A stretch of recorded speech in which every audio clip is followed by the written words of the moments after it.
সব বাবা মায়ের উচিত তার মেয়েকে এসব কিছু না দিয়ে এমন একটা ছোট বাড়ি করে দেওয়া, যাতে স্বামী ও তার বাড়ির লোকে বলতে না পারে আমার বাড়ি থেকে বেরিয়ে যা। আমার মেয়ের বিয়েতে ভারী ভারী গয়না আর ফার্নিচার না দিয়ে অল্প পরিমাণ কিছু দেব, কিন্তু আমার কাছে মেয়ে ওয়ারিস হিসেবে যে সম্পত্তি পাবে সেটা দিয়ে মেয়েকে ছোট করে হলেও একটা ঘর বানিয়ে দেব, অথবা ঘর করার একটা ছোট্ট জায়গা কিনে দেব, যেটাতে একমাত্র হস্তক্ষেপ থাকবে শুধুমাত্র আমার মেয়ের। তার স্বামী, সন্তান, বাবা, ভাই কেউ যেখানে কোনো অংশ পাবে না তার মৃত্যু আগ পর্যন্ত। এর ফলে অন্তত কোথাও অবহেলিত হতে হবে না ওকে।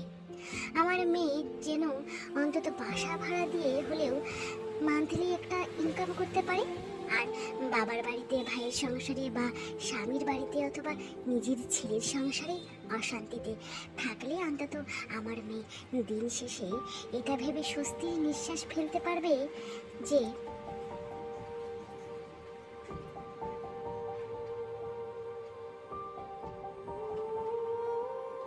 আমার একটা ঘর আছে।